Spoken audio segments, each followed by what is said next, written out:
할렐루야. 오늘 예배 가운데 함께 하신 모든 분들 가운데 하나님의 크신 은혜가 함께 하시기를 축복합니다. 우리가 오늘 요한복음 6장 말씀을 보면서 함께 은혜를 나누려고 합니다. 오늘 6장 말씀을 보면 우리가 잘 알고 있는 오병이어의 기적, 그리고 물 위를 걸으신 예수님, 이런 표적들을 보여주고 있는 그런 장입니다. 그런데 이러한 엄청난 표적들을 보았음에도 불구하고 예수님을 믿지 못하고 떠나는 사람들이 있었고, 또 그럼에도 불구하고 예수님 곁에 여전히 남아있는 제자들이 있었습니다.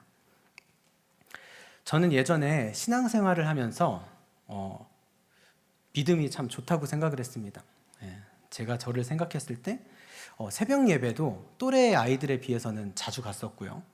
그리고 주일학교 때 교사도 했었고, 그리고 중고등부를 다니면서 회장도 했었고, 찬양대, 찬양팀 다 했던 것 같습니다. 신앙생활을 잘했죠. 교회 내에서 사실 이제 주방에서 음식을 만들거나 이런 건 제 능력 밖이었기 때문에 그런 것들을 제외하면 제가 할 수 있는 부분에서는 거의 다 했던 것 같습니다. 근데 그게 어느 정도 큰 규모의 교회를 다녔을 때도 그랬고요. 물론 우리 교회보다는 조금 작지만 큰 교회를 다녔을 때도 그랬고, 작은 교회를 섬길 때도 그거는 비슷했습니다. 항상 교회 안에서 많은 일들을 해왔는데, 그리고 제가 다니던 교회 목사님 아들이 또 저랑 친구였습니다.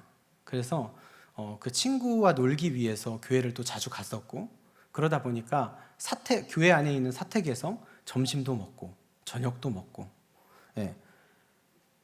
그렇게 살았습니다.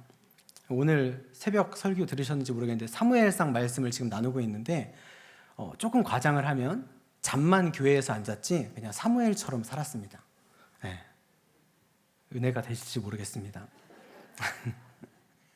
근데 고등학교에 가면서는 이제 학교에서 야간 자율학습도 있고 또 여러 가지 이제 입시 문제도 있고, 그래서 고등학교 이후로는 그렇게까지는 못했지만 중학교 때까지는 계속 그랬던 것 같습니다.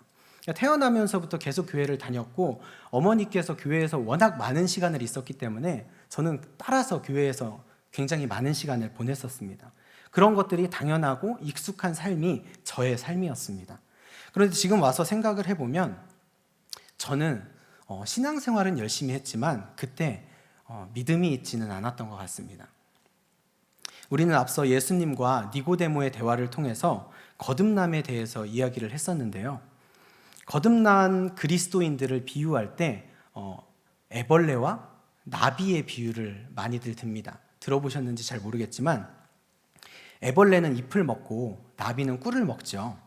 근데 애벌레가 나비가 되기 위해서는 반드시 고치를 통해서 거듭나야 된다는 것입니다. 그런데 거듭나지 않고 애벌레가 나비처럼 보이기 위해서 날개도 붙이고 꿀도 먹어보고, 그렇게 해도 결국에 애벌레인 것입니다. 저의 모습이 그 나비처럼 보이고 싶었던 애벌레의 모습이었던 것 같습니다. 우리가 신앙생활을 하는데 이렇게 거듭나지 못하고 애벌레가 나비를 따라하는 것 같이 그렇게 신앙생활을 하게 되면 우리는 힘만 들고 애만 쓰고 결국에 천국에 가지 못하게 됩니다. 우리가 천국에 들어가기 위해서 필요한 것이 있는데 그것이 바로 믿음입니다. 구원을 받아야 한다는 것입니다. 복음을 통해서 우리가 거듭남을 경험해야 되고, 복음을 통해서 예수님을 받아들여야 합니다. 이것이 구원의 길입니다. 예수님께서 우리의 죄를 대신하여 죽으셨고 사망 권세를 이기시고 다시 사셨고, 그분이 하나님과 우리의 중보자가 되시고 그리스도 외에는 구원을 얻을 다른 길이 없다라는 것을 우리가 분명하게 받아들여야 된다는 것입니다. 그런데 이것은 누구의 강요로 하는 것이 아니고 자유함 가운데 우리가 인격적으로 고백해야 되는 것입니다. 이것이 믿음이라는 것입니다. 믿음에 대해서 로마서 10장 17절에서는 이렇게 이야기를 합니다. 그러므로 믿음은 들음에서 나며 들음은 그리스도의 말씀으로 말미암느니라. 이 말씀을 통해서 알 수 있는 것은 믿음이 우리가 심리적인 확신이나 신념을 가리키는 것이 아니라는 것입니다. 믿음은 반드시 죄에 대한 확신이 필요합니다. 죄에 대한 확신이라고 하면 조금 어색하게 들리실 수 있으실지 모르겠지만 그렇게 나의 죄에 대한 확신이 있고 내가 죄인이다라는 확신이 있어야 됩니다.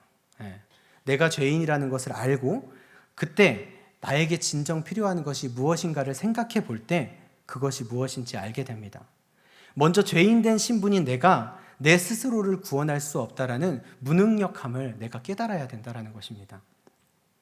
그리고 오직 하나님의 아들 예수 그리스도를 통해서만 구원이 가능하다는 것을 고백할 때 우리는 믿음이 있다라고 이렇게 말할 수 있는 것입니다.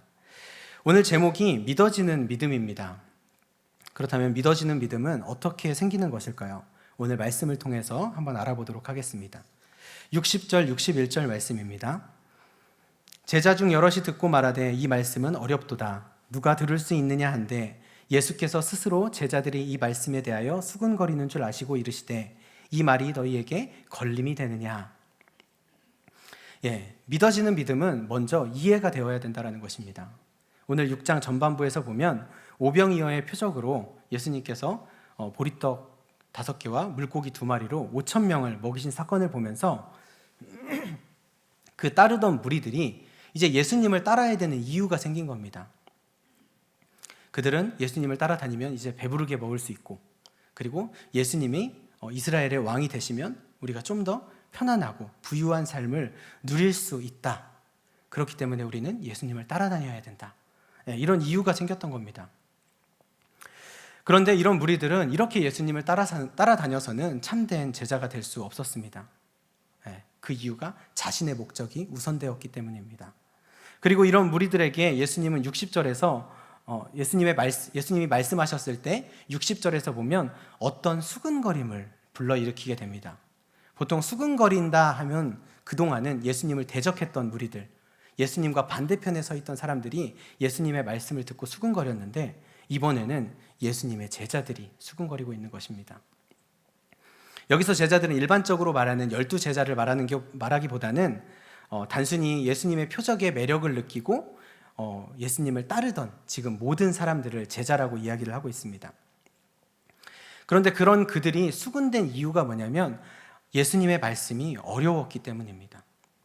그런데 어렵다라는 말을 우리가 살펴봐야 되는데 어렵다라는 단어는 스클레오스라는 형용사를 사용해서 표현을 하고 있습니다. 근데 이 스클레오스를 어느 때 쓰는 말이냐면 빛이 너무 강해서 쳐다볼 수 없이 강할 때, 그럴 때 쓰는 말입니다. 그리고 맛으로 친다면 도저히 먹을 수 없을 만큼 매울 때, 이럴 때 쓰는 단어가 이 스클레로스라는 단어입니다. 그런데 예수님의 말씀에 이 스클레로스라는 형용사를 사용하여 표현을 하고 있다는 것은 뭐냐면 예수님의 말씀이 그만큼 강하고 충격적이었기 때문에 이 사람들이 받아들일 수 없었다는 것입니다. 그런데 우리도 그렇지 않습니까? 우리도 신앙생활을 하면서 순종하기 어려운 일도 있고 받아들이기 어려운 일들도 있습니다. 심지어 그런 일들이 많습니다. 그렇기에 우리가 주저하면서 행하지도 않으면서 수근거리고 있는 것입니다. 바로 오늘 이 예수님을 따르는 무리의 모습이 우리의 모습은 아닌지 우리가 돌아봐야 할 것 같습니다. 그 받아들이기 어려운 말씀이 무엇이었냐면 예수님께서 자신을 생명의 떡이다라고 설명하고 있는 그 장면입니다. 그리고 이 떡을 먹으면 영원히 살게 될 것이다 라고 하신 말씀이었습니다. 그리고 자신의 살과 피에 대해 하신 말씀에 대해서 문자 그대로 받아들이면 영생을 얻을 수 없다라는 것을 이해시키기 위해서 그들에게 하신 말씀이었습니다. 그런데 그들은 이 말씀을 어렵다라고 얘기하고 있습니다. 예수님의 말씀을 깨닫는 것은 사실 우리의 힘으로 되는 것은 아닙니다. 예수님의 말씀을 깨닫는 데는 분명히 성령님의 도우심이 있으셔야 됩니다. 성령님께서 조명해 주시는 것을 우리가 기쁨으로 받을 때, 기쁨으로 받기를 원할 때 그런 사람만이 그 말씀 속에서 하나님께서 우리에게 하시고자 하는 그 생명의 본질을 발견하게 되는 줄 믿습니다. 우리는 하나님의 말씀을 보면서 또 우리 교회 같은 경우에 매일 성경을 통해서 그 말씀을 묵상하고 그 말씀을 내 삶에 적용하기 위해서 기도하며 애를 쓰죠. 그러나 이 말씀이 너무 어려워서 도대체 무슨 말씀을 하는지 잘 모를 때가 분명히 있다라는 것입니다. 그런데 그 말씀은 어떤 외적인 조건, 내가 열심을 갖거나 아니면 신앙생활을 열심히 하거나 교회에 열심히 다니거나 이런 것들로 이해되어지는 것이 아니라는 것입니다. 성령님의 도움을 받아서 그 말씀이 믿어지고 그 마음에 변화가 생겨야 한다는 것입니다. 그럴 때 구원을 얻는 믿음이 생기는 것이고, 이 믿음은 성령님의 도우심을 반드시 수반해야 된다는 것입니다. 그리고 또 믿어지는 믿음은 어떻게 생길까요? 믿어지는 믿음은 하나님의 도우심을 통해서 가능해진다는 것입니다. 64절, 66절 말씀 보도록 하겠습니다. 그러나 너희 중에 믿지 아니하는 자들이 있느니라 하시니 이는 예수께서 믿지 아니하는 자들이 누구며 자기를 팔 자가 누구인지 처음부터 아심이러라. 또 이르시되 그러므로 전에 너희에게 말하기를 내 아버지께서 오게 하여 주지 아니하시면 누구든지 내게 올 수 없다 하였노라 하시니라. 그때부터 그의 제자 중에서 많은 사람이 떠나가고 다시 그와 함께 다니지 아니하더라. 예수님께서 지금 말씀에서 너희라고 말하는 사람들은 제자들입니다. 아직 예수님 주위에는 예수님을 따르겠다라고 하는 사람들이 아직도 많았습니다. 그리고 이 제자들 중에는 정말로 예수님을 믿고 따르는 사람도 있었지만 예수님을 믿지도 않으면서 아까 말한 것처럼 본인의 의도, 목적이 있어서 예수님을 따르는 사람도 있었습니다. 그리고 예수님께서는 그것을 아셨다라고 이렇게 말씀해서 이야기합니다. 그들에게 오늘 예수님이 자신을 생명의 떡이다라고 말씀을 하시면서 내 살을 먹고 피를 마시는 자는 영생을 가졌고 마지막 날에 다시 살리리라 이렇게 말씀하셨습니다. 그들은 도무지 이 말씀이 이해가 되지 않았습니다. 믿어지지 않았습니다. 그리고 하나둘씩 예수님을 떠나기 시작했습니다. 하나님의 말씀은 우리가 많이 듣는다고 해서 또 예수님을 열심히 따라다닌다고 해서 우리의 믿음이 거저 생기는 것이 아닙니다. 65절 말씀을 다시 한번 보시면 내 아버지께서 오게 하여 주지 아니하시면 이렇게 기록을 하고 있습니다. 아버지께서 오게 하여 주지 아니하시면, 우리가 잘해서 하나님께로 나아가는 것이 아니라 하나님께서 오게 하여 주심으로, 다시 말하면 하나님의 은혜로 우리가 하나님께 나아갈 수 있다는 것입니다. 우리에게 구원의 길을 허락하신 것이 우리의 행실이 잘해서가 아니라 하나님의 은혜임을 기억하시기 바랍니다.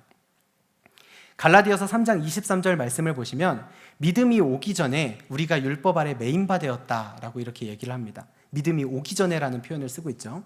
믿음이 온다라는 것을 영어 성경에서 찾아봤더니 come이라는 동사를 사용합니다. 정확히 말하면 came이죠.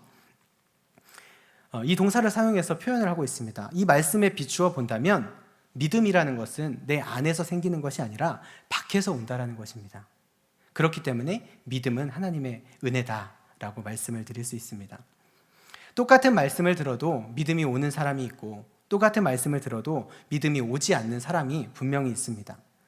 오늘 본문의 제자들 또한 그랬습니다. 믿음이 온다는 것은 하나님의 도우심을 통해서 가능한 것이고 이런 믿음은 우리를 구원에 이르게 합니다.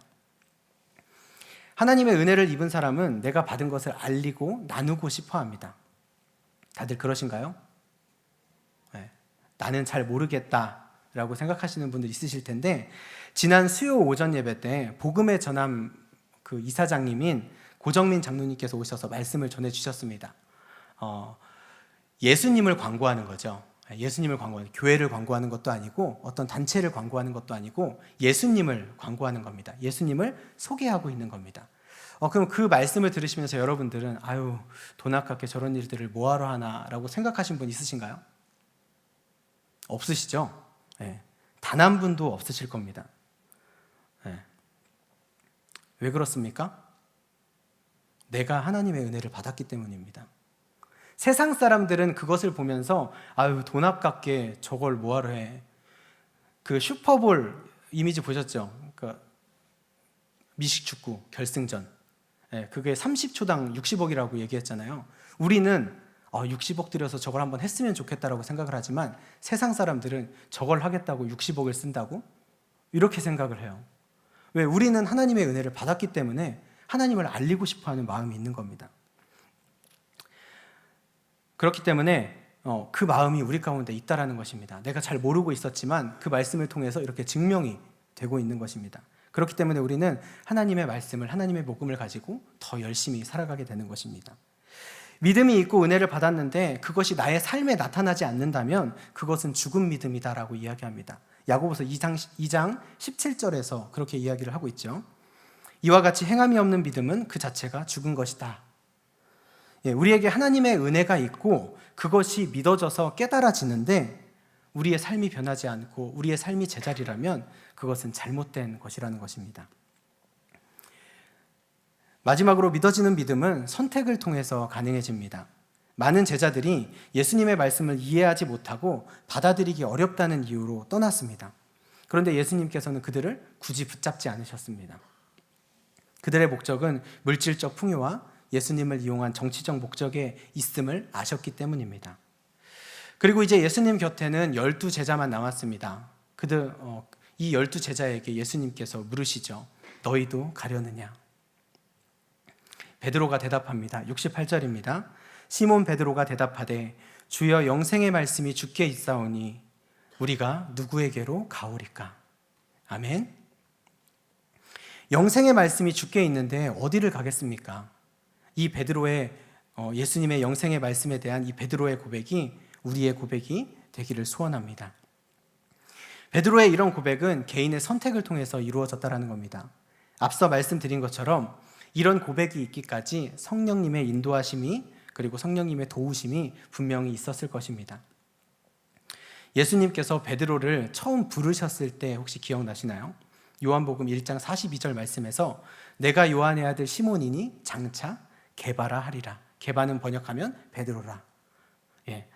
베드로가 예수님을 따르겠다라고 선택한 순간 예수님의 눈에 이제 요한의 아들 시몬이 아니라 게바, 베드로로 보였다라는 것입니다. 하나님의 눈에는 믿음을 지킨 예수님의 수제자로 보이기 시작했다라는 겁니다. 그런데 하나님께서는 이 모든 일을 억지로 하지 않으셨다라는 겁니다. 물론 성령님의 도우심으로 인도하셨겠지만 시몬이 이제 예수님 안에서 살겠다고 다짐하고 선택한 순간 게바가 되었다는 것입니다. 우리 또한 예수님 안에서 살겠다고 선택하는 순간 하나님께서 우리를 천국에 합당한 자녀로, 하나님의 합당한 자녀로 완성시켜 주실 줄 믿습니다. 우리는 그 의지를 가지고 계속 지켜나가야 할 줄 믿습니다. 예수님께서 제자들에게 너희도 가려느냐라고 질문을 하셨습니다. 그러면서 억지로 따라가는 것을 원하지 않으셨습니다. 제자들에게 물으셨습니다. 그런데 이 물음 가운데는 사실 예수님의 어느 정도의 확신이 있으셨습니다. 하나님께서 우리를 사랑하시기 때문에 우리 스스로 하나님을 선택하고 예수님을 선택하고 성령님의 가르침에 따라서 살아가기를 원하신다라는 것입니다. 하나님의 이런 사랑에 보답함으로써 우리가 하나님을 선택하는 삶을 살아가는 모든 성도님들 되셨으면 좋겠습니다. 삶의 자리에서 우리는 여러 번의 선택의 순간이 주어집니다. 그런데 하나님께서는 그때마다 우리를 억지로 이끌지 않으십니다. 필요에 따라서 하나님께서 강권하시기도 하시지만 대부분은 우리에게 좋은 것들을 보여주시면서 그것을 선택하도록 알려주십니다. 하나님의 인도하심을 따라 사는 것은 살아가는 것이 우리의 생각과 우리의 기준으로 봤을 때 그 선택을 하는 것이 굉장히 어려운 일일 수 있습니다. 그러나 하나님께서는 우리가 늘 좋은 것을 선택하기를 원하신다라는 것입니다. 그리고 결과적으로 봤을 때 말씀에 따라 사는 삶, 성령님의 인도하심을 따라 사는 삶이 얼마나 복되고 좋은 것인지 우리가 나중에 알게 됩니다. 베드로의 고백처럼 우리에게 오직 주님뿐입니다 라는 고백을 하며 주님을 선택할 수 있는 모든 성도님들 되시기를 원합니다. 말씀을 마무리하겠습니다. 오늘 우리는 믿음에 대해서 또 선택에 대해서 나누었습니다. 성령님의 도우심을 통해서 영적인 진리를 깨닫고 주님 앞에 헌신하는 모든 성도님들 되시기를 소원합니다. 하나님의 은혜를 깨닫고 감사하는 삶을 통해서 하나님께 헌신하는 모든 성도님들 되시기를 소원합니다.